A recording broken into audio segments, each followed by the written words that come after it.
আসসালামু আলাইকুম বন্ধুরা, আশা করি আপনারা সকলেই ভালো আছেন। বন্ধুরা, আজ আমি আপনাদেরকে বলবো এক আল্লাহওয়ালা ও ৩ জন নারীর মানুষ থেকে কুকুর হয়ে যাওয়ার মতো একটি বিস্ময়কর ঘটনা। কেন ওই ৩ নারীর মানুষ থেকে কুকুরে পরিণত হয়েছিল এবং কি ঘটেছিল তা জানতে হলে অবশ্যই ভিডিওটি শেষ পর্যন্ত দেখার অনুরোধ রইল। বন্ধুরা, কথিত আছে বহুকাল আগে এক গ্রামে একজন আল্লাহওয়ালা ব্যক্তি বাস করত। ওই আল্লাহওয়ালা ব্যক্তির পিতামাতা কেউই ছিল না, শুধুমাত্র তার একজন বোন বেঁচে ছিল, যে পাশের গ্রামে বসবাস করত। ওই আল্লাহওয়ালা ব্যক্তির বোনের ৩টি পুত্র সন্তান ছিল এবং তারা ৩ জনই বিয়ের উপযুক্ত হয়ে গিয়েছিল। তাই আল্লাহওয়ালা ব্যক্তির ওই বোন ঠিক করল তার ৩ পুত্রকে বিয়ে করাবে। এরপর তিনি তার ৩ পুত্রদের বিয়ে দিল। আল্লাহওয়ালা ব্যক্তির বোন খুবই নেককার ছিল। তিনি সর্বদাই আল্লাহর ইবাদতে মগ্ন থাকতেন। তিনি সবসময় গরিব দুঃখীদের খাওয়াতে খুবই পছন্দ করতেন এবং প্রত্যেক দিনই তিনি অনেক রান্না বান্না করে গ্রামের দরিদ্রদেরকে খাওয়াতেন। তার ঘরে কেউই খালি মুখে ফিরে যেত না। তিনি তার পুত্রবধূদেরকে দিয়ে প্রতিদিনই রান্না করাতেন। তিনি প্রতিদিনই তার পুত্রবধূদের বলতেন, আজকে তোমরা ৩ জন মিলে একসাথে বসে কাজ করবে, এবং প্রতিদিনই তিনি তার ৩ পুত্রবধূকে দিয়ে অনেক রান্না বান্না করাতেন এবং সেই খাবারগুলো তিনি দরিদ্রদের মাঝে দান করে দিতেন। তিনি নিজেও রান্নার কাজে নিয়োজিত থাকতেন, তবে পুত্রবধূরাই বেশি কাজ করতেন। তিনি তার ৩ পুত্রবধূই তার উপর অনেক বিরক্ত ছিল, কেননা প্রতিদিন এত মানুষের রান্না করতে তাদের কাছে অসহ্য লাগত। তারা এই রান্না বান্নার জন্য নিজেদের বাচ্চাদের খেয়াল রাখতে পারত না। একে অপরকে শুধু বলাবলি করতে থাকত, আমাদের শাশুড়ি কবে আমাদেরকে মুক্তি দিবে। যখনই তারা কাজ করত তখন এক পুত্রবধূ আরেক পুত্রবধূকে শুধু এই কথাই বলতো, বিয়ে হয়ে যতদিন পর্যন্ত এ বাড়িতে এসেছি আমরা শুধু রান্নার কাজই করে যাচ্ছি। এমন মনে হচ্ছে আমরা যেন আমাদের শ্বশুর বাড়িতে গোলামি করতে এসেছি, আর সহ্য হচ্ছে না। প্রতিদিনই আমাদের দিয়ে এত রান্না বান্না করান, এত কাজ করান, অথচ আমরাই এই কাজের জন্য নিজেদের যত্ন ঠিকমতো নিতে পারছি না। এমন মনে হচ্ছে আমরা যেন এ বাড়ির চাকরানি। তারা ৩ পুত্রবধূই চাইতো তাদের শাশুড়ি যেন দ্রুতই মৃত্যুবরণ করে, কেননা তাদের কাছে এত রান্নাবান্না করতে ভালো লাগতো না, এবং তাদের শাশুড়ি যে দরিদ্র মিসকিনদের খাওয়াতো তারা এটা কিছুতেই পছন্দ করত না। একদিন তাদের ৩ পুত্রবধূ মিলেই প্রতিদিনের মতো রান্না করছিল। তখন ৩ পুত্রবধূর মধ্যে এক পুত্রবধূ একটি নাটক সাজালো। সে তার হাতে একটি কাপড় বেঁধে নিল এবং যখন তার স্বামী ঘরে আসলো তখন সে তার স্বামীকে বলতে লাগলো, এই দেখুন, আপনার মা আমার হাত ভেঙে দিয়েছে, কারণ আমি আজকে রান্না করতে পারিনি। আপনার মা আমার সাথে খুবই খারাপ আচরণ করেছে। আমরা ৩ বউ প্রতিদিন মিলে এত খাবার দাবার রান্না করি, নিজেদের বাচ্চাদের যত্ন নিতে পারি না, কিন্তু আজ আমি রান্না করতে পারিনি বলে আপনার মা আমার হাত ভেঙে দিয়েছে। আপনি এর একটা বিহিত করুন, হয় আপনার মা বাড়িতে থাকবে, নয়তো আমরা এই বাড়িতে থাকব। স্ত্রীর হাতে কাপড় বাঁধা অবস্থা দেখে ওই ছেলে খুবই রেগে গেল। এরপর তারা ৩ জন মিলেই তাদের মায়ের কাছে গেল এবং গিয়ে বলল, মা, তুমি কি আমাদের স্ত্রীদের চাকরানি পেয়েছ? বিয়ের পর হয়ে আসার পর থেকে শুধু তারা রান্না বান্নাই করে চলেছে। আজ তার শরীর অসুস্থ থাকায় সে রান্না করতে পারেনি, তাই তুমি তার হাত ভেঙে দিয়েছ। তুমি অন্যায় করেছ। মা, আমরা আর এসব সহ্য করব না, হয় তুমি এ বাড়িতে থাকবে, নয়তো আমরা এ বাড়িতে থাকব। প্রথমবার ৩ ছেলের মুখে এমন কথা শুনে তাদের মা খুবই কষ্ট পেল। তখন তার মা বলল, তোমরা কি চাও আমি এই বাড়ি থেকে চলে যাই? তখন তার ৩ পুত্র বলল, হ্যাঁ, আমরা ৩ জনই চাই তুমি এই বাড়ি থেকে চলে যাও, তুমি তোমার ভাইয়ের কাছে গিয়ে থাকো। ছেলেদের মুখে এমন কথা শুনে তাদের মা খুবই দুঃখ পেল এবং তিনি ছেলেদের না বলেই বাড়ি থেকে বেরিয়ে পড়ল। তবে তিনি যে ভাইয়ের কাছে যাবে এমনটা নয়, তবে তার ছেলেরা জানত তার মা হয়তো তার ভাইয়ের কাছে যাবে। যাই হোক, আল্লাহওয়ালা ব্যক্তির ওই বোন ছেলেদের কথায় কষ্ট পেয়ে বাড়ি থেকে বেরিয়ে পড়ল, তবে সে তার ভাইয়ের কাছে যায়নি।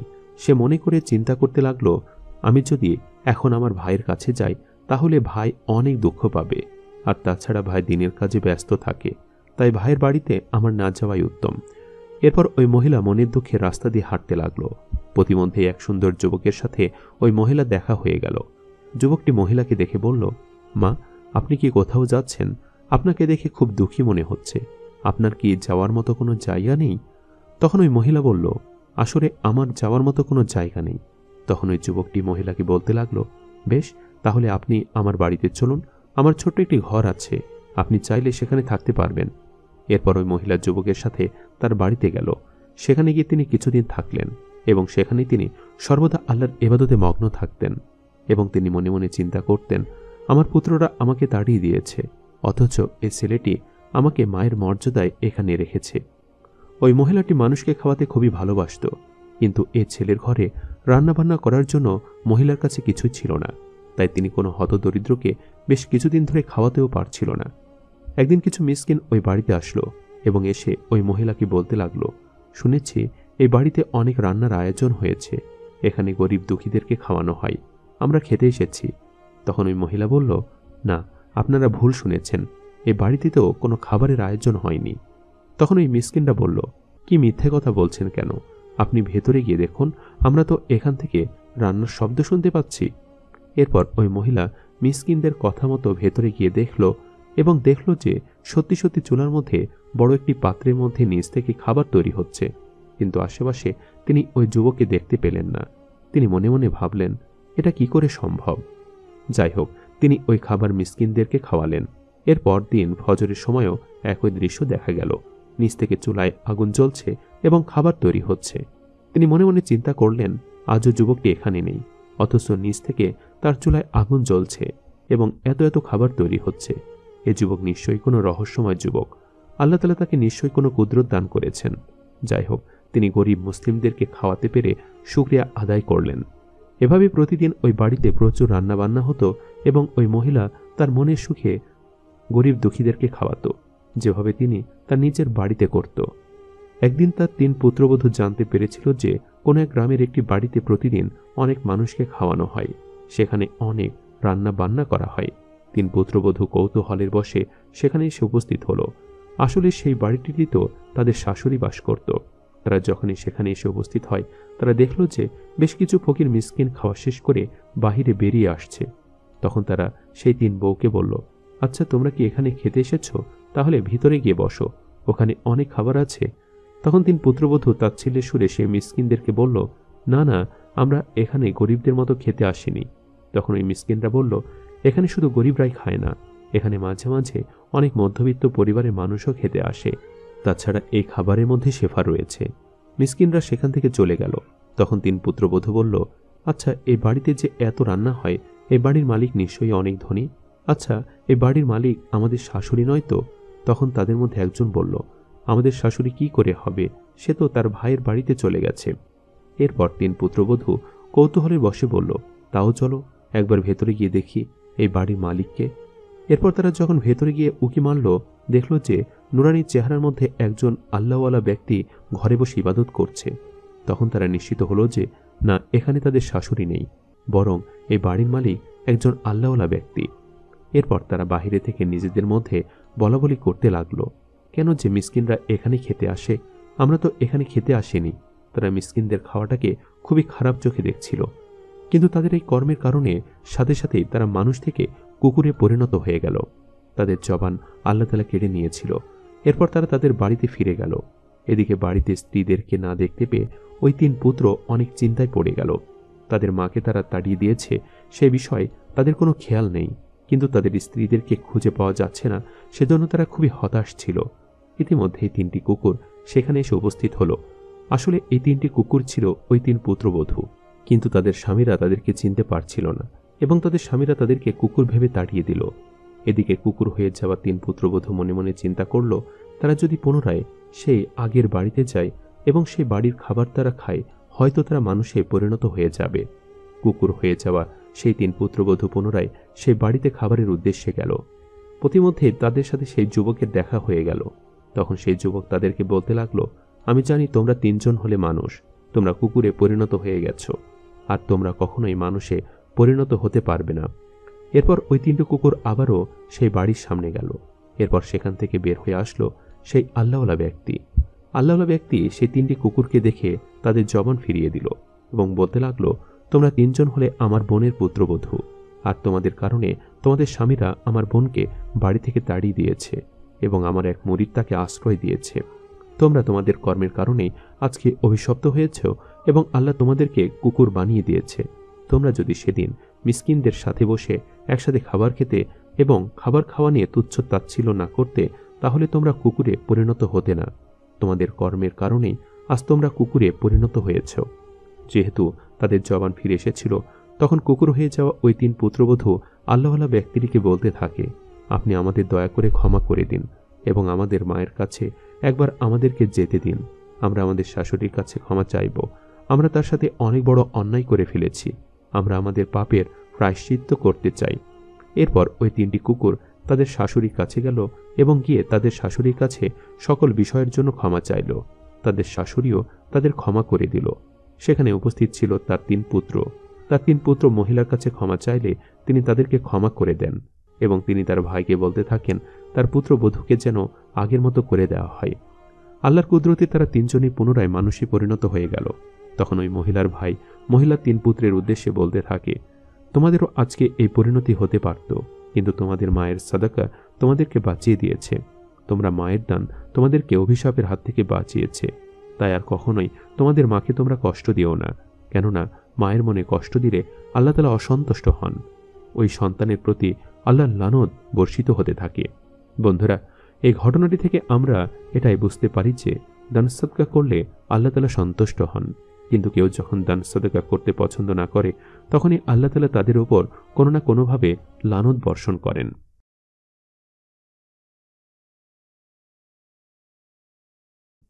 বন্ধুরা, আজ আমি আপনাদেরকে বলবো 4 ভাই ও 1 বোনের একটি বিস্ময়কর ঘটনা, যেখানে বোনের সাথে একটি চিতাবাঘের বিয়ে হয়েছিল। কেন এমনটা হয়েছিল তা জানতে হলে অবশ্যই পুরো ভিডিওটি শেষ পর্যন্ত দেখার অনুরোধ রইল। বন্ধুরা, কথিত আছে বহুকাল আগে এক শহরে এক সুলতান বাস করত। সেই সুলতানের 4 পুত্র ও 1 কন্যা ছিল। সেই সুলতান খুবই ভালো ছিল। রাজ্যের সকল মানুষই বেশ সন্তুষ্ট ছিল। তারা খুবই সুখে শান্তিতে সে শহরে বাস করছিল, কেননা সুলতান ছিল একজন ন্যায়পরায়ণ শাসক। সে কখনো কারো ওপর অন্যায় বিচার করেনি এবং সে তার রাজ্যের সকল প্রজারই সকল চাহিদা পূরণ করত। এজন্য সেই রাজ্যের সকলেই বেশ খুশি ছিল। সুলতান আল্লাহকে খুব ভয় করত। সুলতানের বয়স হয়ে যাচ্ছিল এবং তার শরীরও ক্রমশ দিন দিন দুর্বল হয়ে যাচ্ছিল। একদিন সুলতান এতই অসুস্থ হয়ে পড়ল যে তিনি বিছানায় লুটিয়ে পড়লেন এবং তিনি এতটাই অসুস্থ হয়ে পড়েছিল যে বিছানা থেকে একেবারে উঠতেই পারছিলেন না। তার 4 পুত্রই সুলতানের কক্ষের বাহিরে কিছু একটা বিষয় নিয়ে কথোপকথন করছিল। হঠাৎ করে তারা তাদের পিতার কক্ষ থেকে চিৎকারের আওয়াজ শুনতে পেল। তারা ভাবল হয়তো তাদের পিতা অনেক অসুস্থ হয়ে চিৎকার করছে। তখন সুলতানের 4 পুত্রই তার পিতার কক্ষে গেল এবং গিয়ে দেখল যে তার পিতা ঠিক অবস্থাতে বিছানায় শুয়ে আছে।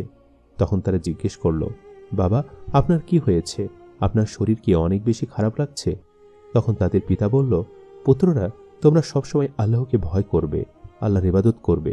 তোমরা কি ভেবেছ আমি অসুস্থতার জন্য চিকিৎসা করেছি? না, আমি তো আসলে এখানে বসে বসে ইস্তেগফার করছিলাম, আল্লাহর কাছে ক্ষমা চাইছিলাম এবং আল্লাহর ভয়ে আমি চিৎকার করে উঠলাম। দেখো, আমার বয়স হয়ে গিয়েছে, আমি আর হয়তো বেশি দিন বাঁচব না এবং তোমাদের 4 জনের উপরে আমার কিছু ওসিয়ত আছে এবং তোমরা চেষ্টা করবে আমার প্রত্যেকটা কথায় পালন করার জন্য। এরপর সুলতান তার 4 পুত্রের উদ্দেশ্যে বলতে লাগল, আমি যখনই মৃত্যুবরণ করব এবং আমাকে যখন কবর দেওয়া হবে, আমার কবরের কাছে যে একে একে একটি রাত পর্যন্ত থাকতে পারবে, সেই হবে এই রাজ্যের সুলতান। এবং তোমাদের মধ্যে যেই এই রাজ্যের সুলতান হবে, সে আমার মেয়ের বিয়ের ব্যবস্থা করবে।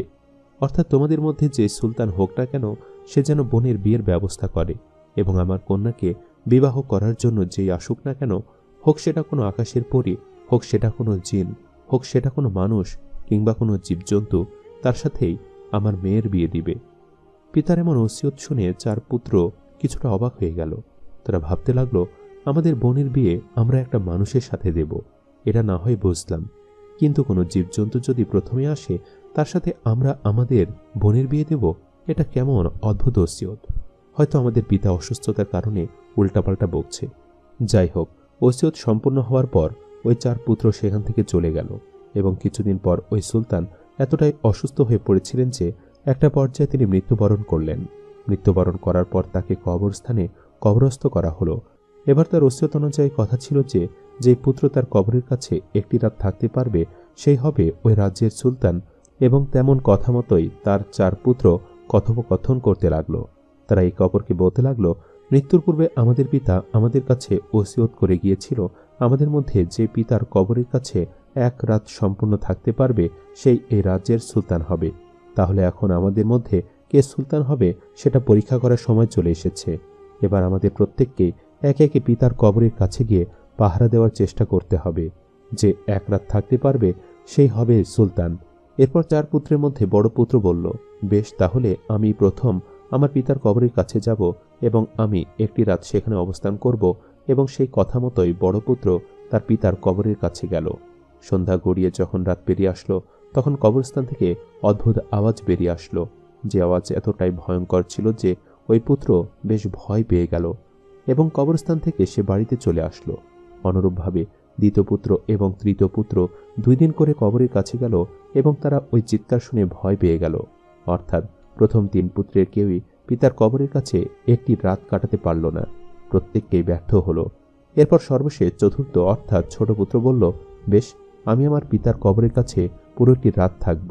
তখন বাকি 3 ভাই তাকে নিয়ে হাসাহাসি করতে লাগলো এবং বলল, আমরা এত সাহসী হয়ে কেউই কবরের কাছে থাকতে পারলাম না, আর তুমি তো ছোট, তুমি কিভাবে থাকবে? যাই হোক, ওই চতুর্থ পুত্র অর্থাৎ ছোট পুত্র তার পিতার কবরের কাছে গেল এবং সে প্রথমেই আয়াতুল কুরসি পড়ে নিয়েছিল। আর এই আয়াতুল কুরসি পড়ার কারণেই সে বেঁচে গেল। সেও সেই অদ্ভুত শব্দ শুনতে পেয়েছিল, কিন্তু সে কোনো ভয় পায়নি এবং দূর থেকে সে একটি জিনকে দেখতে পেল, যে জিনটি তাকে আক্রমণ করতে আসছিল। কিন্তু ওই পুত্র আয়াতুল কুরসি পড়ে আল্লাহর নামে একটি তলোয়ার বের করল এবং জিনের একটি হাত কেটে দিল এবং পুরো একটি রাত সে তার পিতার কবরের কাছে পাহারা দিল এবং কথা মতো সেই হলো ওই রাজ্যের সুলতান। ওই রাজ্যে একটি মসজিদ ছিল যেখানে কেউ নামাজ আদায় করত না, কিন্তু এই পুত্র যখন সুলতান হলো তখন ওই মসজিদটিতে সে মানুষকে নামাজের জন্য আহ্বান করল এবং সেই মসজিদটিতে মানুষ নামাজ পড়া শুরু করল। ছোট পুত্র সুলতান হওয়ার পর নিজের দায়িত্ব কাঁধে তুলে নিল এবং পুরো রাজ্যে শান্তি তৈরির জন্য যা যা প্রয়োজন সে সবকিছুই করতে লাগলো। ধীরে ধীরে সে সকলের প্রিয় সুলতান হয়ে উঠল। এবার পিতার ওসিয়ত অনুযায়ী তার কাঁধে দায়িত্ব ছিল যে বোনের বিবাহ সম্পন্ন করা। এখন তার পিতা বলে গিয়েছিল, প্রথমে যে বিয়ের সম্বন্ধ নিয়ে আসবে তার সাথেই যেন তার বোনের বিয়ে দেওয়া হয়, হোক সেটা কোনো আকাশের পরী, কোনো জিন, কোনো দরিদ্র মানুষ কিংবা কোনো ধনী মানুষ অথবা কোনো জীবজন্তু। যাই হোক, পিতার কথা মতো বোনের বিয়ে দেওয়ার জন্য সেই সুলতান চারিদিকে খোঁজখবর পাঠালো এবং সে একদিন তার দরবারে বসেছিল এবং তার বোনকে বিয়ে করার জন্য প্রথমে এসে হাজির হয় একটি চিতাবাঘ। সে ওই চিতাবাঘটিকে দেখে বেশ অবাক হয়ে যায় এবং ওই চিতাবাঘটি অদ্ভুতভাবে অলৌকিকতার সাথে কথা বলতে শুরু করলো। সে সুলতানকে বলতে থাকে, তোমার পিতা তো বলেছে যে প্রথম সম্বন্ধ নিয়ে আসবে তার সাথে তোমার বোনের বিয়ে দিতে।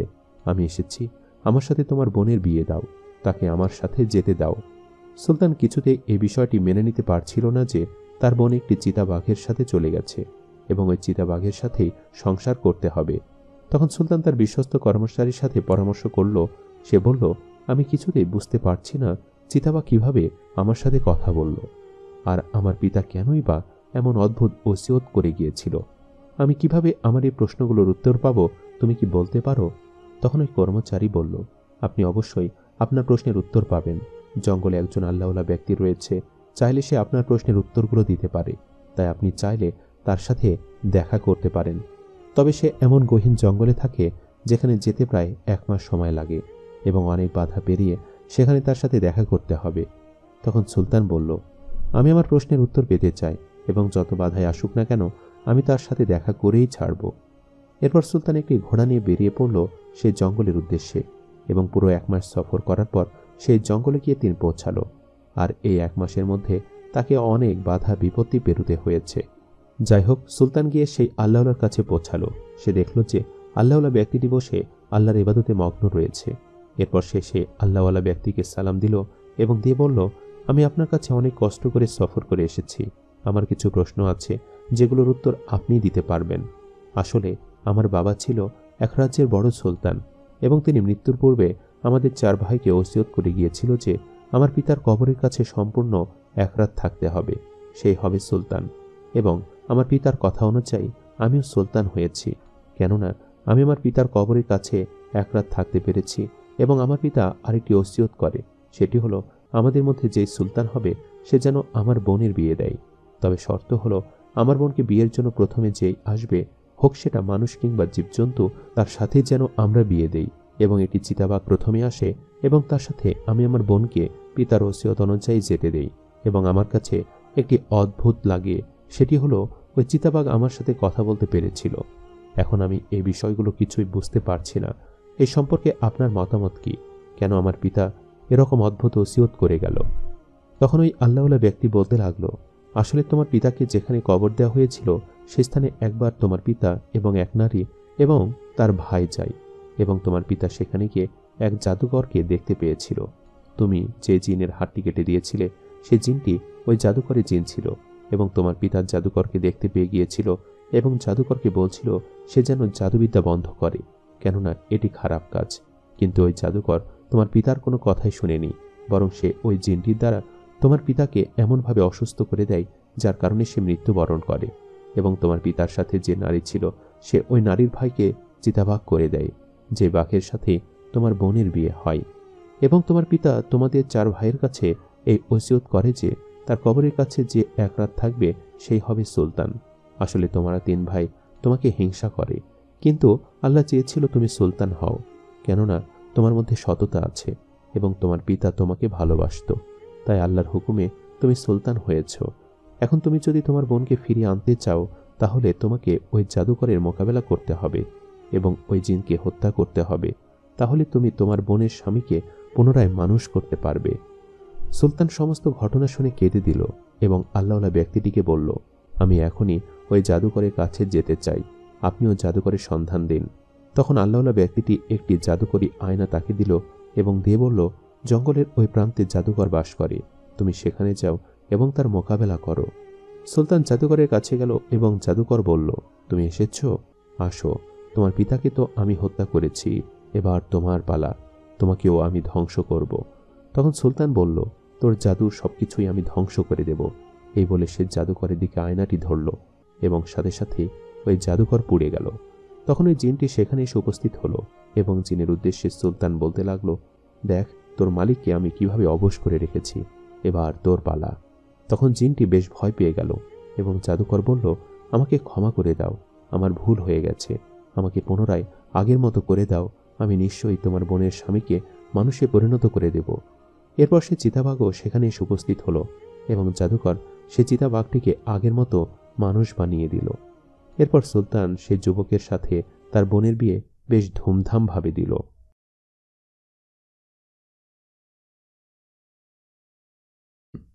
একদা হজরত মোহাম্মদ সাল্লাল্লাহু আলাইহি ওয়াসাল্লাম তার কলিজার টুকরা কন্যা হজরত ফাতিমা রাদিয়াল্লাহু তাআলা আনহার সাথে দেখা করার জন্য ফাতিমা রাদিয়াল্লাহু তাআলা আনহা ও আলী রাদিয়াল্লাহু তাআলা আনহুর বাড়িতে উপস্থিত হলেন। বিশ্বনবী হজরত মোহাম্মদ সাল্লাল্লাহু আলাইহি সাল্লামকে দেখা মাত্র হজরত আলী রাদিয়াল্লাহু তাআলা আনহু হজরত মোহাম্মদ সাল্লাল্লাহু আলাইহি সাল্লামকে সালাম দিলেন। তখন হজরত মোহাম্মদ সাল্লাল্লাহু আলাইহি সাল্লাম হজরত আলী রাদিয়াল্লাহু তাআলা আনহুকে বললেন, হে আলী, একটি পাত্র করে পানি নিয়ে আসো। তখন বিশ্বনবী নির্দেশ অনুযায়ী হজরত আলী রাদিয়াল্লাহু তাআলা আনহু একটি পাত্রে পানি নিয়ে আসলেন। অতঃপর রাসূল সাল্লাল্লাহু আলাইহি সাল্লাম দোয়া পড়ে পানিতে ফু দিয়ে উক্ত পানি হজরত আলী রাদিয়াল্লাহু তাআলা আনহুর শরীরে ছিটিয়ে দিয়ে দোয়া করলেন। তারপর হজরত ফাতিমা রাদিয়াল্লাহু তাআলা আনহাকে কাছে ডাকলেন। অত্যন্ত লজ্জায় নত হয়ে হজরত ফাতিমা রাদিয়াল্লাহু তাআলা আনহা রাসূল সাল্লাল্লাহু আলাইহি সাল্লামের সামনে এসে উপস্থিত হলেন। বিশ্বনবী হজরত মুহাম্মদ সাল্লাল্লাহু আলাইহি সাল্লাম ফাতিমাকে বললেন, মা, তুমি ধন্য হও, কখনো স্বামীর আদেশ অমান্য বা অবহেলা করবে না, তার সুখ দুঃখে সমান হয়ে নিজেকে নিয়োজিত রাখবে। মা, মনে রাখবে, কিয়ামতের দিন যে সমস্ত মানুষ দুযোগবাসী হবে তাদের মধ্যে হবে অধিকাংশ মহিলা এবং অধিকাংশ নারী হবে স্বামীর আদেশ অমান্যকারিণী।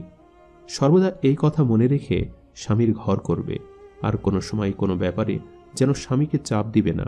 কিন্তু আমি জানি হজরত আলী দরিদ্র হলেও শিক্ষিত এবং জ্ঞানী মানুষ, সে কখনো এমন কিছু করবে না যাতে তুমি তার ব্যবহারে গুণে ব্যথা পাও, আর শত দুঃখ কষ্টের ভিত্তিতেও সেজন্য তোমার হাসি মুখ দেখতে পায়।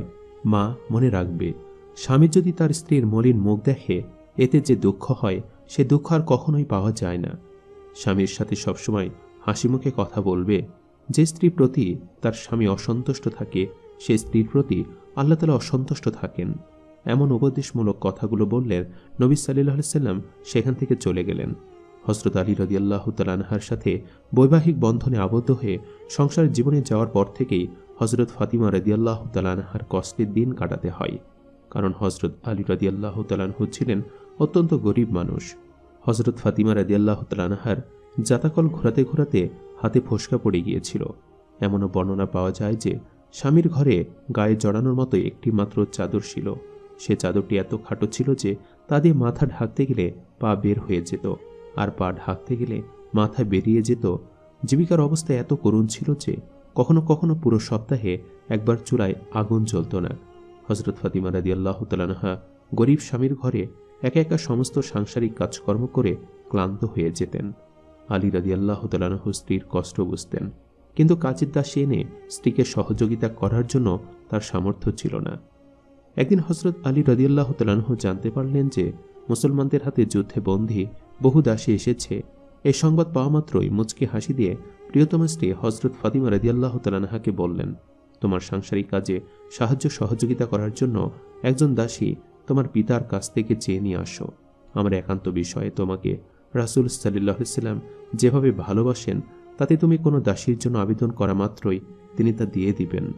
স্বামী হযরত আলী রাদিয়াল্লাহু তাআলা আনহুর বুদ্ধি অনুযায়ী ফাতিমা রাদিয়াল্লাহু তাআলা আনহা আল্লাহর রাসূল সাল্লাল্লাহু আলাইহি ওয়াসাল্লামের দরবারে উপস্থিত হলেন বটে, কিন্তু অতিশয় লাজুক ফাতিমা রাদিয়াল্লাহু তাআলা আনহা কিছুই বলতে সাহস পেলেন না। রাসূল সাল্লাল্লাহু আলাইহি ওয়াসাল্লাম কন্যা ফাতিমার আগমন দেখে তার কারণ জিজ্ঞেস করলেন। তখন ফাতিমা রাদিয়াল্লাহু তাআলা আনহা জবাবে বললেন, আপনাকে সালাম দিতে উপস্থিত হয়েছি। অতঃপর সালাম দিয়ে ফাতিমা রাদিয়াল্লাহু তাআলা আনহা স্বামীর গৃহে পৌঁছানোর সাথে সাথে হযরত আলী রাদিয়াল্লাহু তাআলা আনহু বুঝতে বাকি রইল না যে ফাতিমা রাদিয়াল্লাহু তাআলা আনহা লজ্জার কারণে রাসূল সাল্লাল্লাহু আলাইহি ওয়াসাল্লামের দরবারে গিয়ে বলতে সাহস পেলেন না। তখন আলী রাদিয়াল্লাহু তাআলা আনহু নিজেই ফাতিমা রাদিয়াল্লাহু তাআলা আনহার সাথে আল্লাহর রাসূল সাল্লাল্লাহু আলাইহি ওয়াসাল্লামের কাছে পৌঁছালেন। তখন বললেন, হে রাসূল সাল্লাল্লাহু আলাইহি ওয়াসাল্লাম, আপনার আদরের কন্যা ফাতিমা লজ্জার কারণে তার আসল কথা গোপন রেখেছিল। সে তার সাংসারিক কাজে সাহায্যের জন্য আপনার কাছে একজন দাসী আবেদন করতে এসেছিল। হযরত আলী রাদিয়াল্লাহু তাআলা আনহার কথা শুনে হযরত মুহাম্মদ সাল্লাল্লাহু আলাইহি ওয়াসাল্লাম বললেন, তোমাদের খেদমতের জন্য আমি কোনো কয়েদি দিতে পারি না, কেননা আজ হবে সুফফার খাওয়া দাওয়া দায়িত্ব আমাকে বহন করতে হয়। আমি কেমন করে তাদের কথা ভুলে যাব যারা নিজেদের ঘর বাড়ি ত্যাগ করে আল্লাহ তাআলা ও বিশ্ব হাবিবের জন্য এই পথ বেছে নিয়েছে। এই কথা বলার পর রাসূল সাল্লাল্লাহু আলাইহি ওয়াসাল্লাম নিজের কন্যা ফাতিমাকে বললেন, হে মা ফাতিমা, তুমি ধৈর্য ধরো। সত্যিকার অর্থে এসে হলো উত্তম মহিলা, যার মাধ্যমে পরিবারের লোকজন উপকৃত হয়।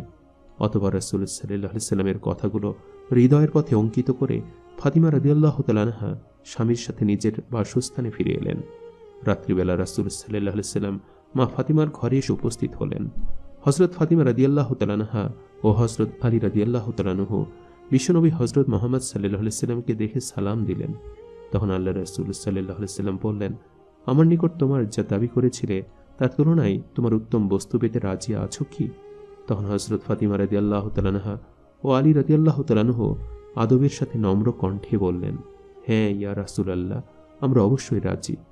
অতঃপর তাদের দিকে তাকিয়ে রাসূল সাল্লাল্লাহু আলাইহি ওয়াসাল্লাম বললেন, আমাকে হযরত জিবরাইল আলাইহিস সালাম নামাজের পর 3টি বাক্য পাঠ করতে বলেছেন। সেই বাক্য 3টি হলো, তোমরা নামাজের পর 33 বার সুবহানাল্লাহ, 33 বার আলহামদুলিল্লাহ এবং 33 বার আল্লাহু আকবার পাঠ করবে। রাতে বিছানায় যাওয়ার আগে এই আমলটি পাঠ করবে। তা একজন দাসী যে কাজ করে দিত সে কাজের বরকত আল্লাহ তোমাদের কাজেই দান করবেন। অতঃপর রাসূল সাল্লাল্লাহু আলাইহি ওয়াসাল্লাম সেখান থেকে চলে গেলেন। অতঃপর একদা হযরত আলী রাদিয়াল্লাহু তাআলা আনহু কতিপয় সাহাবাদেরকে লক্ষ্য করে বললেন, যেদিন রাসূল সাল্লাল্লাহু আলাইহি ওয়াসাল্লাম আমাদেরকে এই দোয়া পাঠ করার জন্য বলেছিলেন, আমি সেই দিন থেকে আজ পর্যন্ত এই বাক্যসমূহ পাঠ করতে ভুলে যাইনি। হযরত আলী রাদিয়াল্লাহু তাআলা আনহুর এমন কথা শোনা মাত্রই একজন সাহাবী বললেন, তাহলে কি আপনি সিফতিনের যুদ্ধের রাতেও এই দোয়া পাঠ করেছিলেন? একবার হযরত আলী রাদিয়াল্লাহু তাআলা আনহু জীবিকা অন্বেষণের জন্য ঘর থেকে বের হয়ে মদিনার উপকণ্ঠে গেলেন। সেখানে গিয়ে দেখতে পেলেন একজন বৃদ্ধা সামান্য ইট পাথর জমা করে বসে আছেন। হযরত আলী রাদিয়াল্লাহু তাআলা আনহু বৃদ্ধাকে দেখে মনে মনে ভাবছেন, হয়তোবা বৃদ্ধা তার বাগানে পানি নিষ্কাশন করতে চায়। সত্যি সত্যি তার ভাবনা সঠিক হয়ে গেল। অতঃপর পারিশ্রমিক ঠিক করে পানি উঠে সিঞ্চন করতে লাগলেন। কিন্তু পানি ওঠাতে ওঠাতে তার শরীর একেবারে দুর্বল হয়ে তার হাতে ফোস্কা পড়ে গেল। এই হাড় ভাঙ্গা পরিশ্রমের পারিশ্রমিক হিসেবে পেলেন এক মুঠো খেজুর। হজরত আলী রাদিয়াল্লাহু তাআলা আনহু এক মুঠো খেজুর নিয়ে বাড়িতে ফিরে হজরত ফাতিমা রাদিয়াল্লাহু তাআলা আনহার হাতে তুলে দিলেন। হজরত ফাতিমা রাদিয়াল্লাহু তাআলা আনহা খেজুরগুলো নিয়ে আলহামদুলিল্লাহ বলে গ্রহণ করলেন। হজরত আলী রাদিয়াল্লাহু তাআলা আনহু নিজের আর্থিক অবস্থা বর্ণনা করতে গিয়ে বলেন, হজরত ফাতিমা রাদিয়াল্লাহু তাআলা আনহার সাথে আমার যখন বিবাহ হয় তখন আমার অবস্থা এমন ছিল যে কেবলমাত্র একখানা ছেঁড়া চামড়া ছিল। সেই চামড়ার উপর উটকে খাওয়াতাম এবং রাতে ওই চামড়া বিছিয়ে আমরা শয়ন করতাম।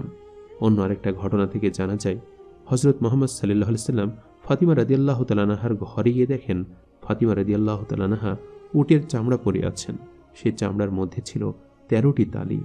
ওই সময় রাসূল কন্যা হজরত ফাতিমা রাদিয়াল্লাহু তাআলা আনহা এটা পিষছিলেন এবং বিশ্বপ্রভু আল্লাহ তাআলা মহান গ্রন্থ আল কুরআনের বাণী পড়ছিলেন। আদরের কন্যার এমন কষ্ট দেখে রাসূল সাল্লাল্লাহু আলাইহি সাল্লাম মনে কোনো কষ্টও নিলেন না।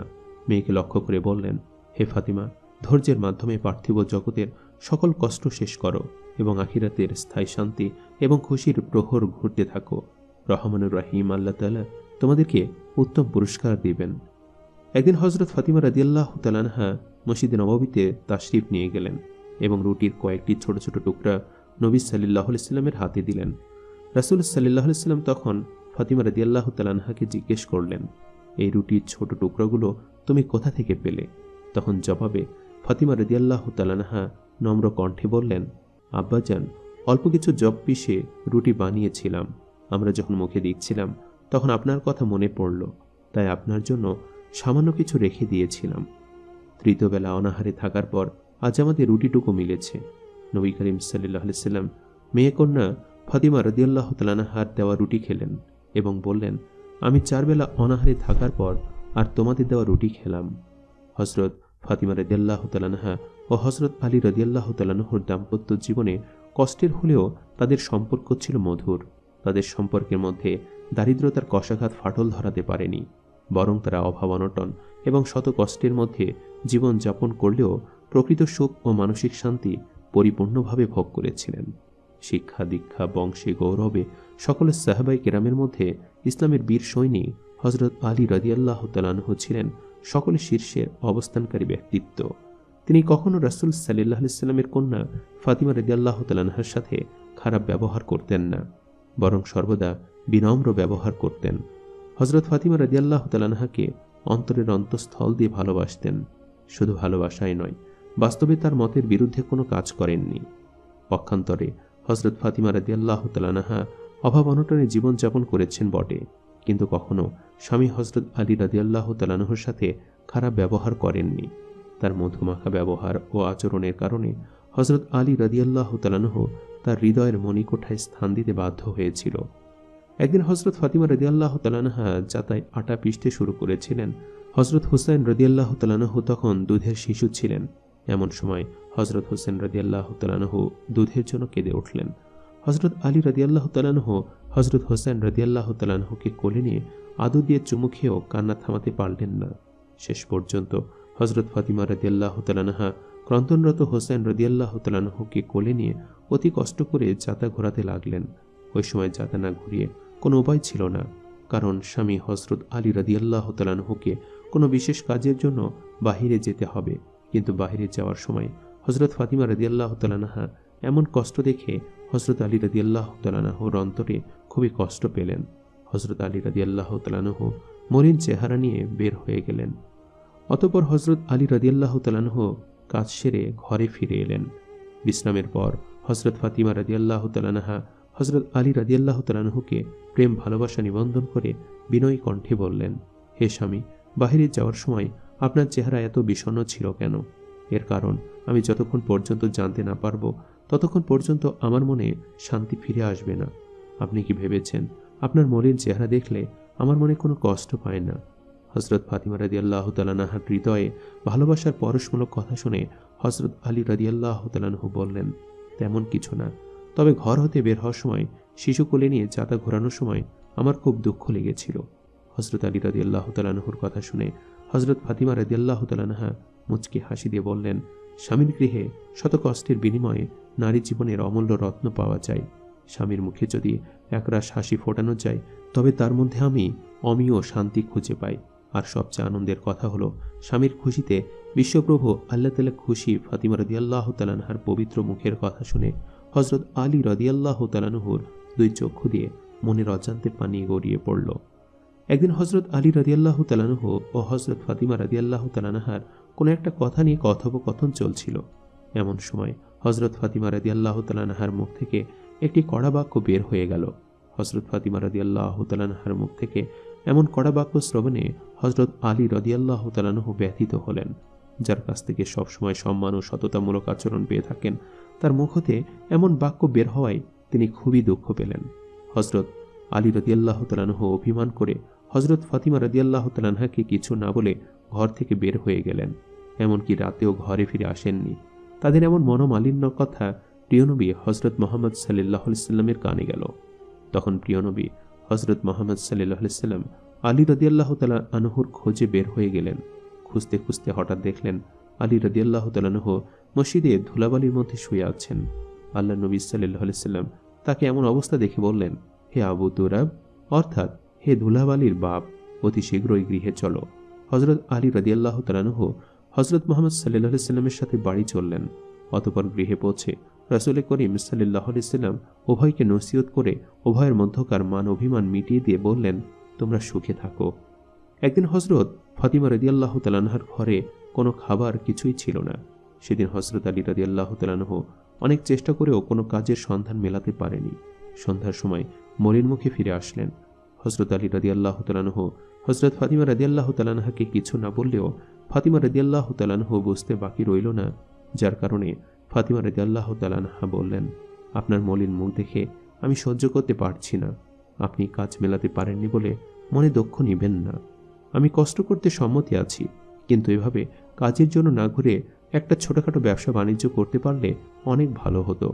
ফাতিমা রাদিয়াল্লাহু তাআলা আনহার কথা শুনে আলী রাদিয়াল্লাহু তাআলা আনহু বলেন, আমার এরূপ মনোভাব ছিল, কিন্তু মূলধন তো নেই। মূলধনের ব্যবস্থা করতে পারছি না বলে এরকম দিন মজুরি করার জন্য আমাকে ঘুরে বেড়াতে হয়। হযরত আলী রাদিয়াল্লাহু তাআলা আনহুর কথা শুনে হযরত ফাতিমা রাদিয়াল্লাহু তাআলা আনহা বললেন, আমার দুলাভাই ওসমান রাদিয়াল্লাহু তাআলা আনহু তিনি একজন বিরাট ধনী মানুষ। তার কাছ থেকে মূলধনের কিছু টাকা চেয়ে দেখতে পারেন। যদি কিছু টাকার ব্যবস্থা করতে পারেন তাহলে যে কোনো একটি ব্যবসা শুরু করে দিন। হযরত ফাতিমা রাদিয়াল্লাহু তাআলা আনহুর কথায় হযরত আলী রাদিয়াল্লাহু তাআলা আনহু সম্মত হলেন। অতঃপর হযরত ফাতিমা রাদিয়াল্লাহু তাআলা আনহার কথা অনুযায়ী পরের দিন সকালে উঠে হযরত আলী রাদিয়াল্লাহু তাআলা আনহু ওসমান রাদিয়াল্লাহু তাআলা আনহুর বাড়ির দিকে রওনা হলেন। কিছু পথ অতিক্রম করার পরে তিনি দেখতে পেলেন একজন অপরিচিত ব্যক্তি একটি উট নিয়ে রাস্তার পাশে দণ্ডায়মান রয়েছে। লোকটি হযরত আলী রাদিয়াল্লাহু তাআলা আনহুকে দেখা মাত্রই বললেন, ভাই, আপনি কি এই উটটি খরিদ করবেন? তখন হযরত আলী রাদিয়াল্লাহু তাআলা আনহু বললেন, মনের একান্ত ইচ্ছা থাকলেও এই উট কেনার সামর্থ্য আমার নেই। লোকটি তখন বললেন, আমাকে আপনি না চিনলেও আপনাকে আমি অবশ্যই চিনেছি। আপনি হলেন বিশ্বনবী সাল্লাল্লাহু আলাইহি সাল্লামের জামাতা হযরত আলী রাদিয়াল্লাহু তাআলা আনহু। আপনি যদি 100 দিরহামের বিনিময়ে এই উটটি কেনার আশা করেন তাহলে আমি আপনাকে বাকি টাকা দিয়ে দিব। আপনি আপনার সুযোগ মতো বিক্রি করে আমার প্রাপ্য দিয়ে দিবেন। ওই লোকটির কথা মতো হযরত আলী রাদিয়াল্লাহু তাআলা আনহু 100 মূল্য দিরহাম ঠিক করে বাকিতে উটটি ক্রয় করে নিলেন। অতঃপর তিনি বাড়ির দিকে চলে গেলেন। কিছু দূর চলতে না চলতেই এক ব্যক্তির সাথে দেখা হলো। লোকটি জিজ্ঞেস করল, হে ভাই আলী, আপনার এই উটটি আমার কাছে বিক্রি করবেন কি? তখন হযরত আলী রাদিয়াল্লাহু তাআলা আনহু বললেন, হে ভাই, আমি বিক্রি করব। এই কথা বলার পর হযরত আলী রাদিয়াল্লাহু তাআলা আনহু 150 দিরহাম মূল্যের বিনিময়ে উটটি বিক্রি করে দিলেন। লোকটি উট নিয়ে চলে গেলেন। আর হযরত আলী রাদিয়াল্লাহু তাআলা আনহু মনের খুশিতে বাড়ির দিকে রওনা হলেন। এমন সময় হঠাৎ করেই প্রথম ব্যক্তি সেখানে উপস্থিত হলেন, যে ব্যক্তি বাকিতে উট বিক্রি করেছিলেন। তখন লোকটি বলল, হে ভাই আলী, আপনি কি আপনার উট বিক্রি করেছেন? তখন হযরত আলী রাদিয়াল্লাহু তাআলা আনহু বলল, হে ভাই, আমি আপনার উটটি 150 দিরহামের বিনিময়ে বিক্রয় করেছি। তখন লোকটি বলল, আমার প্রাপ্য 100 দিরহাম আমাকে ফেরত দিয়ে দিন। তখন আলী রাদিয়াল্লাহু তাআলা আনহু 100 দিরহাম ফেরত দিয়ে দিলেন এবং লাভের অবশিষ্ট কিছু নিয়ে বাড়ির দিকে রওনা হলেন। কিছু পথ অতিক্রম করার পরে পথে হযরত আলী রাদিয়াল্লাহু তাআলা আনহুর সাথে হযরত মুহাম্মদ সাল্লাল্লাহু আলাইহি সাল্লামের দেখা হলো। হযরত আলী রাদিয়াল্লাহু তাআলা আনহুর শ্বশুর আব্বা হযরত মুহাম্মদ সাল্লাল্লাহু আলাইহি সাল্লাম সবকিছু খুলে বলল। তখন রাসূল সাল্লাল্লাহু আলাইহি সাল্লাম বললেন, হে আলী, তুমি কি চিনতে পেরেছ এই ব্যক্তি কে ছিল? জবাবে হযরত আলী রাদিয়াল্লাহু তাআলা আনহু বললেন, আমি কাউকে চিনতে পারিনি। তখন রাসূল সাল্লাল্লাহু আলাইহি সাল্লাম বললেন, তারা ছিল আল্লাহর পক্ষ থেকে ফেরেশতা। প্রথমজন ছিল হযরত জিবরাইল আলাইহিস সালাম এবং দ্বিতীয়জন ছিল হযরত মিকাইল আলাইহিস সালাম। হযরত ফাতিমা রাদিয়াল্লাহু তাআলা আনহার মনের আশা পূর্ণ করার জন্য বিশ্বপ্রভু আল্লাহ তাআলার নির্দেশে তোমার কাছে উট কেনাবেচার জন্য হাজির হয়েছিলেন। এখন তুমি তোমার লাভের টাকা দিয়ে কাপড়ের ব্যবসা করো। রাসূল সাল্লাল্লাহু আলাইহি সাল্লামের কথা শুনে হযরত আলী রাদিয়াল্লাহু তাআলা আনহু অনেক খুশি হলেন। অতঃপর মনের খুশিতে হযরত আলী রাদিয়াল্লাহু তাআলা আনহু ঘরে ফিরলেন।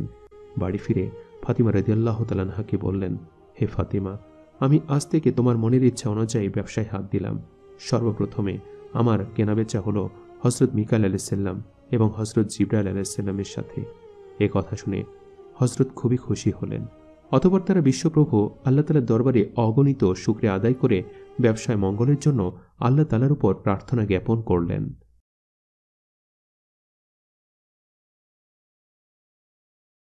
সম্মানিত দর্শক, আজকের কাহিনীটি একজন রোজাদার মা, একটি রুটি এবং 2টি বাচ্চার করুণ কাহিনী, যা শুনলে আশা করি আপনার মন ছুঁয়ে যাবে। কি ছিল সেই কাহিনী এবং সেই রোজাদার মা তার সন্তানের জন্য কত বড় ত্যাগ করছিল তা জানার জন্য অবশ্যই ভিডিওটি শেষ পর্যন্ত দেখুন। একজন মা কিনা করে তার সন্তানের জন্য একটিমাত্র রুটি, কিন্তু মা নিজে না খেয়ে তার 2 ছেলের মাঝে ভাগ করে দিতেন এবং মমতাময়ী মা নিজে না খেয়ে ঘুমিয়ে পড়তেন। বড় ছেলেটা কিছুটা বুদ্ধিমান ছিল, তাই সে মাকে সাহায্য করত, কিন্তু ছোট ছেলেটা কোনো কথা শুনত না। সবসময় মাকে অনেক কথা শোনাত। ক্ষুধা লাগলে, পেট ভরে খাবার না পেলে মায়ের সাথে খারাপ ব্যবহার করত। তাদের বাবা ছিল না, তাই সবকিছু দায়িত্ব একমাত্র সে মায়ের উপরে এসে পড়ত। দেখতে দেখতে রমজান মাস এসে পড়ল। মা তাহাজ্জুদের নামাজ পড়ে সাহরি খাওয়ার জন্য রুটি বানাতে গিয়ে দেখে সামান্য কিছু আটা আছে, যা দিয়ে মাত্র একটি রুটি হবে। তাই মা রুটি বানিয়ে ছেলেদেরকে জাগিয়ে বলল, চলো তোমরাও আজ রোজা রাখবে। বড় ছেলে বলল, জি মা, আমিও রোজা রাখব। কিন্তু ছোট ছেলে বলল, আমি রোজা রাখতে পারবো না, কেননা খাবারের জন্য তেমন কিছুই নেই, তাই এত কষ্ট করে রাখার কি দরকার। জবাবে মা বলল, রোজা রাখলে আল্লাহ খুশি হয় এবং বান্দাদের সব দুঃখ কষ্ট দূর করে দেয়। কিন্তু ছোট ছেলে বলে যে, আল্লাহর জন্য রোজা রাখব, সেই তো আমাদের এত কষ্টে রেখেছেন, একবেলা ঠিকমতো খেতেও দেয় না, তাই তার জন্য রোজা রাখব কেন? মা বলল, নাউজুবিল্লাহ, তুমি কাফেরের মতো কথা বলো না। আমরা যার উম্মত হযরত মুহাম্মদ সাল্লাল্লাহু আলাইহি ওয়াসাল্লাম, তিনি মাত্র একটি খেজুর খেয়ে কত রোজা রেখেছেন। তার মেয়ে ফাতিমা রাদিয়াল্লাহু তাআলা আনহা কত দারিদ্রতার শিকার হয়েছেন। খুশি করার জন্য রোজা রেখেছেন আমাদের বাদশাও। তিনি যদি না খেয়ে রোজা রাখতে পারে আর আমরা তো তার গোলাম, তাহলে আমরা কেন পারব না? কিন্তু ছেলেটি বলে, মা, এত কথা আমাকে শোনাবেন না, কোনো খাবার থাকলে দিন, অনেক ক্ষুধা লেগেছে। যতই হোক মায়ের মন, তাই নিজে না খেয়ে একটি রুটি 2 ছেলেকে ভাগ করে দিলেন। আর মমতাময়ী মা নিজে পানি দিয়ে সাহারি করে ফজরে নামাজ পড়তে লাগলেন, আর বড় ছেলেও নামাজ পড়তে গেলেন। কিন্তু ছোট ছেলে নামাজ না পড়ে ঘুমিয়ে রইল। মা নামাজের মোনাজাতে বলল, হে আল্লাহ, তুমি আমাদের পরীক্ষা নিচ্ছ, আর আমি খুশি হয়ে পরীক্ষা দিচ্ছি। তুমি এই পরীক্ষায় আমাদের সফল করে দাও। আমার ছোট ছেলেকে নেককার বানিয়ে দাও। রোজা রাখার ক্ষমতা তুমি আমাদের দাও। আমাদের মতো সাধারণ মানুষের পক্ষে রোজা রাখা সম্ভব হতো না, যদি না তুমি আমাদের ধৈর্য না দিতে। আল্লাহ কবুল করেছিল তার ফরিয়াদ। বড় ছেলে যখন নামাজ পড়ছিল, তখন শহরের একজন মশলা বিক্রেতা তার কাছে এসে বলল, বাহ, তোমাকে নেক মায়ের নেক সন্তান মনে হচ্ছে। ছেলেটি বলল, মা শিখিয়েছে সব পরিস্থিতিতে আল্লাহর নাম নিতে, তাকে না ভুলতে। এসব কথা শুনে সে লোকটি খুশি হয়ে বলল, আমার এখানে একটি বড় মশলার দোকান আছে, একজন ইমানদার মানুষ চাই। তুমি কি আমার দোকানে কাজ করবে? জবাবে ছেলেটি বলল, জি, আমার কাজের অনেক দরকার, আমি কাজ করতে চাই। লোকটি বলল, তাহলে তুমি আজ থেকে কাজে চলে আসো। ছেলেটি বাড়িতে এসে মাকে সুসংবাদ দিয়ে বলল, মা, আমি চাকরি পেয়েছি। মা অনেক খুশি হলো এবং দোয়া করল, তুমি অনেক বড় হও। ছেলেটি ভালোভাবে ইনকাম করতে লাগলো। এখন মায়ের না খেয়ে রোজা রাখতে হয় না। কিন্তু ছোট ছেলে ভুল পথ বেছে নিল। ছেলেটির কিছু বন্ধু ছিল, তারা সবাই রোজার দিনেও চুরি করা শুরু করলো। রাতে দোকানে ডাকাতি করে অনেক করে নিয়ে যায় এদের অত্যাচারে শহরে সবাই অতিষ্ঠ হয়ে পড়ল। কেউ তাদের এই গ্রুপটিকে ধরতে পারছিল না। এখন ওদের টার্গেট বড় ভাই যে মশলার দোকানে কাজ করে, ওই দোকানে টাকা চুরি করা। তাই তারা রাতে সবাই মিলে পরিকল্পনা করল কিভাবে চুরি করা যায়। রাত ঘনিয়ে আসলে গভীর রাতে তারা সে দোকানের সব টাকা পয়সা চুরি করে ঘরের ভেতর লুকিয়ে রাখার সময় হঠাৎ তার বড় ভাই দেখে ফেলে। বড় ভাই চাইলে ছোট ভাইয়ের সাথে মিলে টাকাগুলো দিয়ে নিজেদের জীবন ভালোভাবে কাটাতে পারত, কিন্তু মা তো শিখিয়েছে মিথ্যা আর হারামের পথে কখনো যাবে না। তাই ছেলে এসে মালিককে সব ঘটনা বলে দিল। মালিক আর ছেলেটি বাসায় গিয়ে ওই ছোট ছেলেকে জিজ্ঞেস করতে লাগলো, তুমি চুরি করেছ নাকি? অনেক কষ্টে ছোট ছেলেটি স্বীকার করল। পুলিশের কাছে ছেলেকে নিয়ে যাবার সময় মালিকের কাছে মা এসে বললেন, আপনি যা ইচ্ছা সাজা দিন, ও অন্যায় করেছে। বড় ভাই ছোট ভাইয়ের পাপ না লুকিয়ে উপযুক্ত সাজা দিয়েছে, আর এর সততার কারণে মালিক অনেক খুশি হয়ে তাকে বড় পদে চাকরি দিয়ে দিল এবং বলল, তুমি আর তোমার মা আমার বাসায় থাকবে, তোমাদের সাহায্য আমি করব। যে সময় একটি রুটি পেত না, কিন্তু আল্লাহ আজ তাদের ঘরে অনেক রুটি বানানোর তৌফিক দিয়েছেন। তাই আল্লাহর পথে থাকা উচিত, কেননা একদিন না একদিন অবশ্যই আল্লাহ সফলতা দিবেন।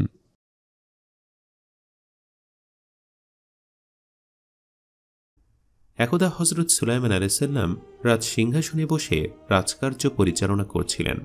এমন সময় তিনি ওপরের দিকে তাকিয়ে দেখলেন পক্ষীকুলেরা তার মাথার ওপর পাখা মেলে ছায়াদানে ব্যস্ত রয়েছে, কিন্তু এদের মধ্যে তার প্রিয় পাখি হুদহুদ অনুপস্থিত রয়েছে। তখন তিনি হুদহুদের খোঁজ নিলেন, কোথাও তাকে পাওয়া গেল না। তিনি হুদহুদের ওপর রাগান্বিত হলেন এবং বললেন, হুদহুদ বোধহয় পালিয়ে গেছে, না হয় সে বেঈমান হয়েছে, তাকে পেলে আমি জবেহ করে দিব, না হয় শাস্তি দিব।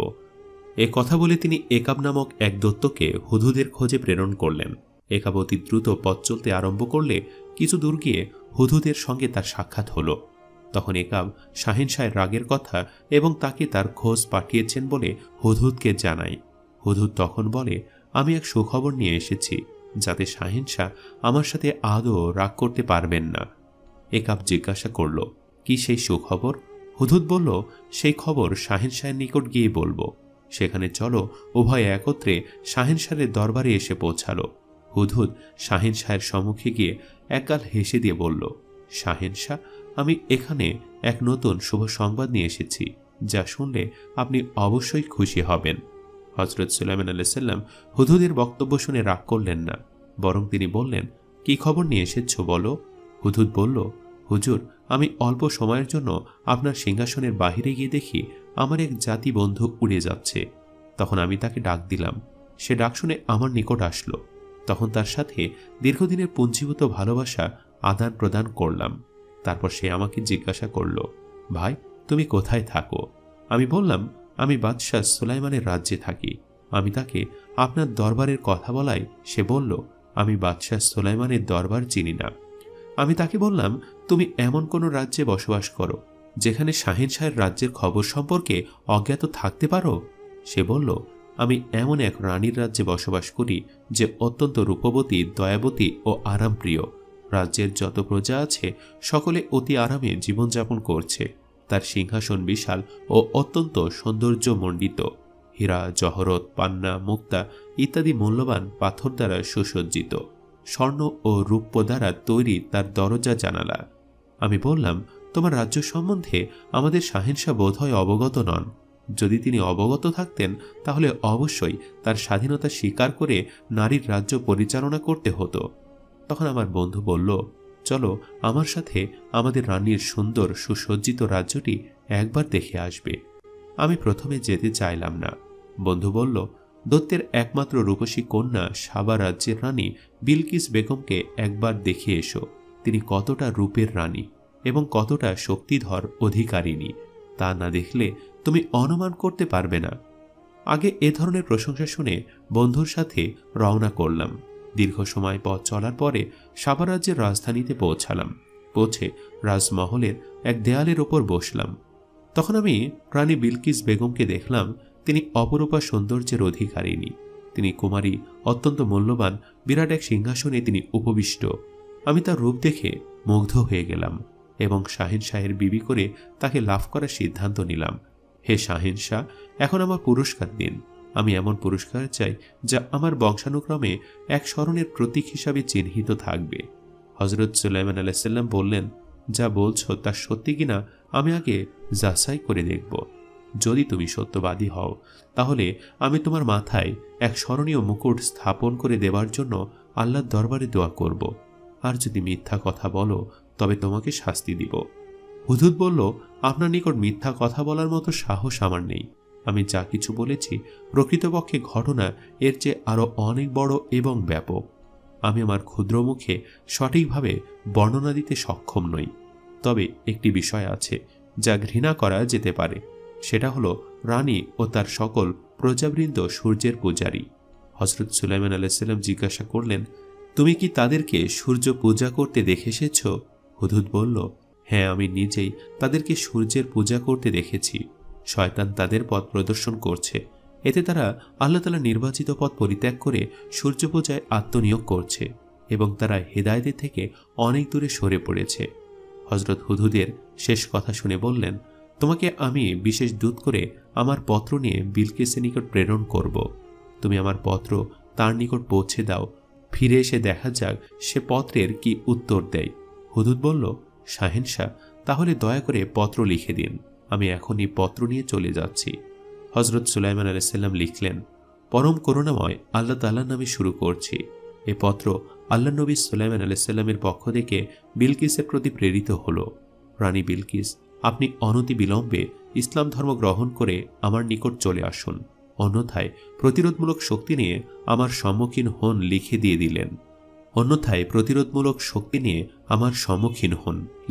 দিলেন। পাখি পত্র নিয়ে দীর্ঘপথ অতিক্রম করে রাজধানীতে পৌঁছালো। অতঃপর সে রাজমহলে গিয়ে দেখল রানীর খাস মহল 60টি গেট দিয়ে বন্ধ করা রয়েছে, শুধু জানালাগুলো খোলা। তখন হুদহুদ জানালা দিয়ে ভেতরে গিয়ে দেখল 7 মহলের অভ্যন্তরে রানী বিলকিস ঘুমিয়ে আছেন।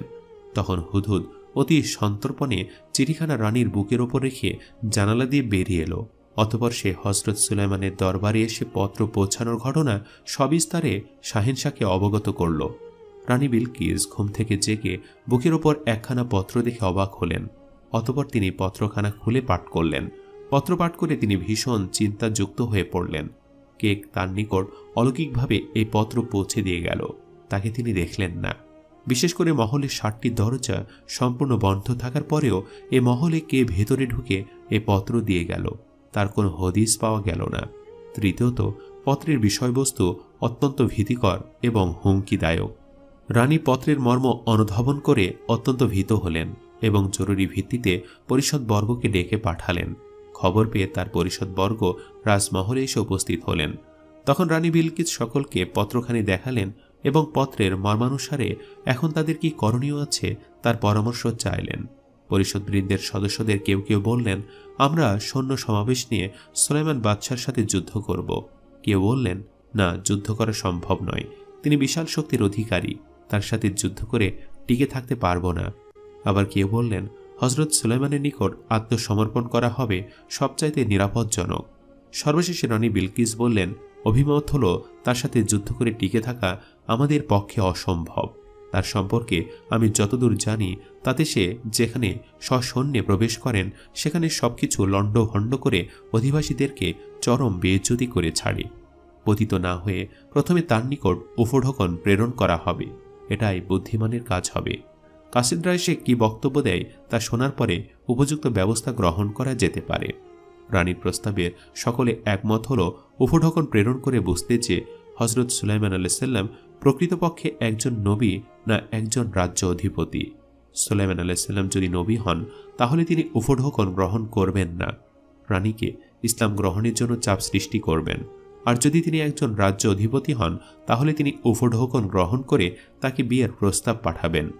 হযরত সুলাইমান আলাইহিস সালামের নিকট রানী বিলকিস উপঢৌকন হিসাবে 7খানি স্বর্ণের ও 7খানি রূপার ইট, মণি, মুক্তা, জহরত সহ অনেক মূল্যবান পাথর দিলেন।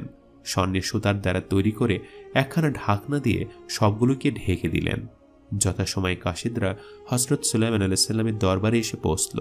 হযরত সুলাইমান আলাইহিস সালাম তখন রাজ সিংহাসনে বসা ছিলেন।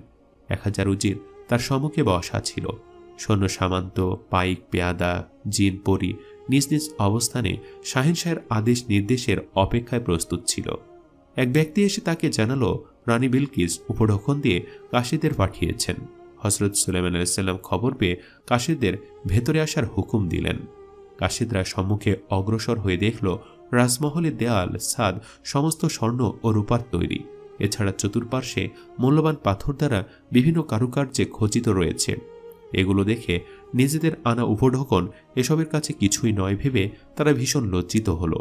তারা এসব নিয়ে সম্মুখে অগ্রসর হতে লজ্জাবোধ করছিল। হুদহুদ পাখি এমন সময় তাদেরকে মনোবল দিয়ে সম্মুখে অগ্রসর হয়ে যেতে বলল। তখন তারা হযরত সুলাইমান আলাইহিস সালামের সম্মুখে যথাযথ সম্মান প্রদর্শন করে শাহী দরবারে নীতি বজায় রেখে সম্ভ্রমের উপঢৌকন পেশ করল। হযরত সুলাইমান আলাইহিস সালাম এ সকল উপঢৌকন দেখে বললেন, তোমরা কি আমাকে এসব উপঢৌকন এসেছ? এর চেয়ে আমাকে আল্লাহ তাআলা অনেক গুণ বেশি দিয়েছেন। তোমরা এগুলো ফেরত নিয়ে যাও। রানীকে গিয়ে বলো, যদি সে ইসলাম ধর্ম গ্রহণ করতে অস্বীকার করে তাহলে আমি আমার সেনাদল দিয়ে তাকে আক্রমণ করব। সব লণ্ডভণ্ড হবে এবং তারা রাজ্যচ্যুত হয়ে অবমাননাকর কলঙ্ক নিয়ে অন্যত্র চলে যেতে বাধ্য হবে।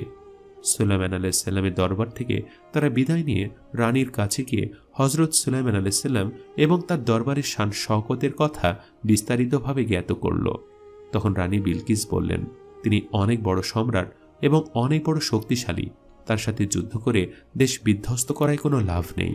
তবে শাহেনশাহের শুধুমাত্র মুখের কথায় মুসলমান হওয়া সম্ভব নয়। তার কিছু নবুয়াতের মোজেজা দেখা আমাদের কাম্য। তার মোজেজা দর্শনের উদ্দেশ্যে আমি দ্বিতীয়বার কিছু পরীক্ষামূলক বিষয় নিয়ে তার কাছে প্রেরণ করতে চাই। তার সাথে তার পরিষদবর্গ একমত হল। তখন রানী কিছু সংখ্যক দাসদাসীকে একই পোশাক পরিয়ে সাজালেন। ছিদ্রবিহীন পাথর কোটায় ভরে দিয়ে দিলেন। কিছু সংখ্যক অলস ঘোড়া প্রেরণ করলেন এবং কিছু পরিশ্রমী ঘোড়া। সর্বশেষে একটি খালি বোতল দিয়ে দিলেন। বলে দিলেন, প্রথমে শাহেনশাহকে তোমরা দাসদাসীদের পৃথক করে দিতে বলবে। পরে লোহা বা কোনো ছিদ্র না করে অন্য উপায়ে ইয়াকুত পাথর ছিদ্র করে গেঁথে দিতে বলবে। তৃতীয়ত, তেজি ও অলস ঘোড়া পৃথক করে দিতে বলবে। চতুর্থ, বোতলটিতে এমন পানি ভরে দিতে বলবে যা আকাশ অথবা মাটির পানি যেন না হয়। কাশিদরা রানীর নির্দেশ মোতাবেক এর সপ্ত খণ্ড জিনিস নিয়ে শাহেনশাহের দরবারে উপস্থিত হল এবং শাহেনশাহের সম্মুখে রানীর বক্তব্য পেশ করল। সুলাইমান আলাইহিস সালাম প্রথমে একই পোশাক পরিহিত দাসদাসীদেরকে হাত ধুতে আদেশ দিলেন। পুরুষগণ শুধু আঙ্গুলি ধৌত করল এবং মহিলারা হাতের কবজি পর্যন্ত ধৌত করল। শাহেনশাহ তখন বলে দিলেন, এরা পুরুষ এবং এরা মহিলা। পাথর মাটিতে রেখে পাথর ছিদ্রকারী এক প্রকার কীটকে উহার ছিদ্র করার আদেশ দিলেন। ঘোড়াগুলোর সম্মুখে ছোলা বুট ও ঘাস হাজির করতে বললেন। অলস ঘোড়াগুলো তাড়াহুড়ো করে ছোলা বুট খেতে আরম্ভ করেছে, আর তেজি ঘোড়াগুলো একটু অপেক্ষা করে ঘাস খেতে আরম্ভ করেছে। তখন তিনি তেজি ও অলস ঘোড়ার পার্থক্য দেখিয়ে দিলেন। তিনি ঘোড়ার পৃষ্ঠে সওয়ারি উঠিয়ে দৌড়াতে আদেশ দেন। দীর্ঘ সময় দৌড়ানোর পর যখন ঘোড়াগুলো ফিরে আসলো, শরীর থেকে টফ টফ করে ঘাম পড়ছিল। শাহেনশাহ সে ঘামগুলোকে বোতল ভর্তি করে কাশিদকে নিতে বললেন। শাহেনশাহের কার্যকলাপ দেখে অবাক হল এবং দ্রুত তারা রানীর মহলে গিয়ে সবিস্তারে সব বলল। তখন রানী বিলকিস বললেন, আমি শাহেনশাহের দরবারে যাব। তার নিকট রানী বিলকিস সফরের প্রস্তুতি নিতে আরম্ভ করলেন। সিংহাসন 7 মহলের মধ্যে রেখে 7টি দরজায় তালা লাগিয়ে 100 দাসদাসী নিয়ে যাত্রা করলেন। রানী রওনা করার খবর মুহূর্তের মধ্যে শাহেনশাহের নিকট পৌঁছে গেল। সুলাইমান আলাইহিস সালাম রাজদরবার আরও পরিপাটি করার আদেশ দিলেন। পূর্বের শাহেনশাহের দরবারে কতিপয় পরশ্রীকাতর জিনেরা এসে খবর দিয়ে দিল যে রানী বিলকিস জিন জাতির এক প্রাণী। তার পায়ের গোড়ালি থেকে উপরে পশমে পরিপূর্ণ। এটাই তার জিন জাতির প্রাণী হওয়ার প্রধান প্রমাণ। মোশারফ নামক একজন বলল, সে একজন হাবা টাইপের মহিলা, তার জ্ঞান বুদ্ধি বলতে নেই। হযরত সুলাইমান আলাইহিস সালাম এ বিষয়ে দুটি পরীক্ষা করার জন্য তিনি তার সিংহাসনের সম্মুখে একটি খোলা নহর তৈরি করলেন। পানির সর্বদা প্রবাহিত হতে থাকত। তিনি এ প্রবাহিত নহরের ওপর বিরাট এক স্বচ্ছ কাচের আয়না রেখে দিলেন।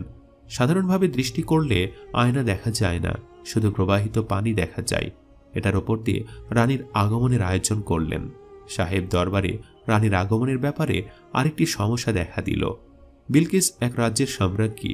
তিনি যখন হযরত সুলাইমান আলাইহিস সালামের দরবারে আসবেন তখন তার জন্য একটি মর্যাদাবান আসন প্রয়োজন। কিন্তু শাহেনশাহের দরবারে তার নিজস্ব সিংহাসন ছাড়া অনুরূপ মর্যাদাবান কোনো আসন ছিল না। তাই বিষয়টি নিয়ে সে চিন্তিত হয়ে পড়ল। হযরত সুলাইমান আলাইহিসসালামকে তারা অবগত করল। হযরত সুলাইমান আলাইহিসসালাম তখন বললেন, রানীর নিজস্ব যে সিংহাসনটি আছে সেটিকে তোমরা নিয়ে আসো, সে সিংহাসনে তাকে উপবেশন করানো হবে। সুলাইমান আলাইহিসসালামের আদেশক্রমে জিনেরা এসে বলল, হুজুর, আমরা কয়েক ঘন্টার মধ্যে রানীর সিংহাসনে এনে হাজির করতে পারব। সুলাইমান আলাইহিসসালাম বললেন, এতটা সময় দেওয়া সম্ভব নয়, এর মধ্যে রানী বিলকিস এখানে এসে উপস্থিত হয়ে যাবে। পিরিত নামক এক জিন এসে বলল, হুজুর, আপনি আপনার আসনে বসা আছেন, এখান থেকে দাঁড়াতে যতটুকু সময় প্রয়োজন এই সময়ের মধ্যেই আমি রানীর সিংহাসন এনে আপনার সামনে উপস্থিত করতে পারব। হযরত সুলাইমান আলাইহিসসালাম বললেন, এর চেয়ে কম সময়ের মধ্যে কি কেউ রানীর সিংহাসন এনে দিতে পারবে? তখন হযরত সুলাইমান আলাইহিসসালামের দরবারে থাকা আসিফ নামক এক দরবেশ বলল, হুজুর, চোখের পলকে রানী বিলকিসের সিংহাসন আপনার সামনে উপস্থিত করে দিতে পারব। হযরত সুলাইমান আলাইহিসসালাম তখন আসিফকে সিংহাসন হাজির করার নির্দেশ দিলেন। বর্ষিয়া রানীর 7 মহলের দরজা খুলে মাটির নিচ দিয়ে রানী বিলকিসের সেই সিংহাসন সুলাইমান আলাইহিসসালামের চোখের পলকে উপস্থিত করে দিলেন।